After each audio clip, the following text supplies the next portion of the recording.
a friend who has, well, he is deceptive in that his social style is of such.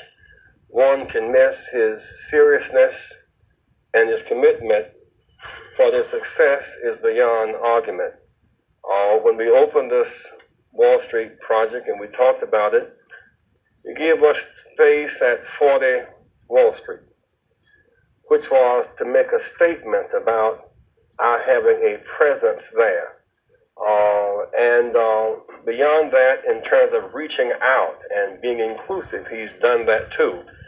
And created for many people a comfort zone when I ran for the presidency in 84 and 88. And many others thought it was either laughable or something to avoid. He came to our business meeting here in New York because he has this sense of the curious and a will to risk to make things better. And so aside from all of style and his pizzazz, he's a serious person who is an effective builder of building for the builder people. Last year he was a part of our workshop, of our panel workshop on what are the challenges and opportunities. And so this, a year later, Donald Trump, for a few minutes, challenges and opportunities to embrace the underserved communities. Donald Trump.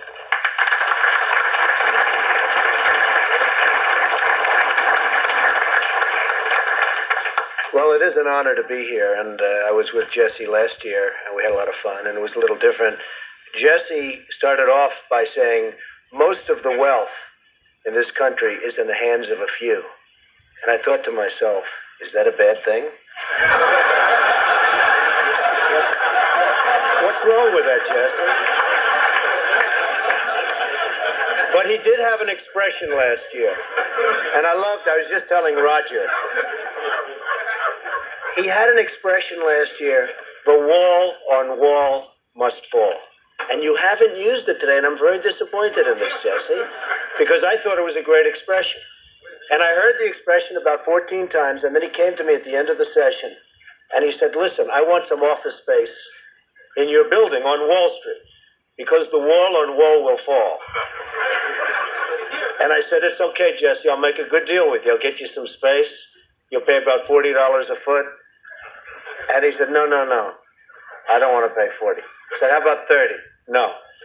It was the cheapest deal I ever made in the history of 40 Wall Street. Is that right? He got it for nothing.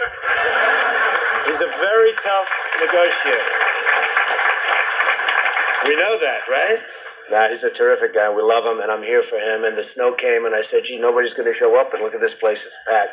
Well, I'll just say a few words. I mean, Wall Street and New York City and this whole region is doing unbelievably well. I'm building a job on the west side, which is the largest job ever approved by the New York City Planning Commission. You see it going up along the West Side Highway. It's almost 10 million square feet. It's 18 buildings, and it's really going to be something.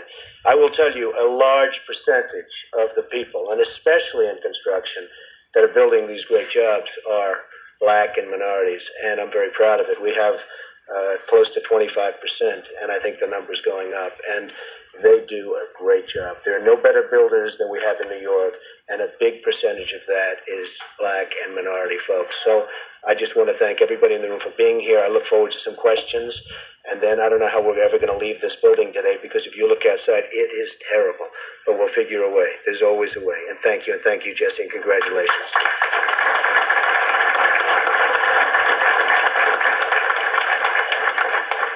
And with all of that wealth, Trump wants a free ticket to the affair tonight.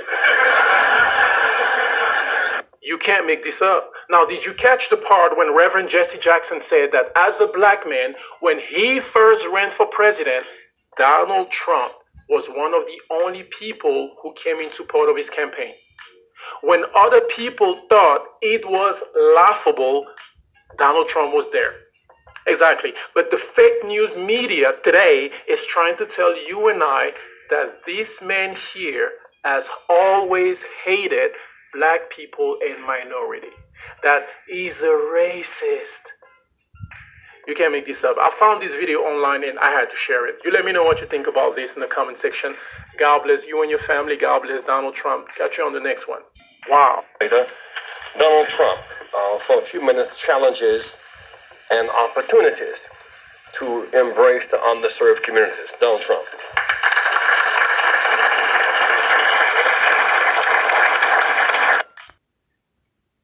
I will do a good job if I decide yes and if I win. Okay. I just was wondering, because you were talking about how all these countries have been doing this. You would admit that this has sort of been business as usual for the last 30 years. I mean, yes. we have. I So would- this is not because it's nothing new. This has been going on. So you're saying you would come in and going stop on. that But practice? it's never been as bad as it is now. We've never had $1.6 trillion in deficits. It was as bad when George Bush left office. So he was the one who left this. You're right. Who left this. Excuse me, I'm a mess. Republican. That's all George Bush, he gave us Obama. I'm not a big fan of George Bush. I'm not a fan Let's of Obamacare. not talk about what who I gave know, who, I know, baby, Whoopi, because I don't think I'm going to get Whoopi's vote. If you did, let me just ask, if you did beat, And she likes me. She even put me in a I was movie. just going to say. She put me in a Okay, movie, yes, right? we A are long time ago. friends. How much did I charge? Nothing. Like they say in the It was a freebie. if you did beat Obama, though, it's just. Would you say you're?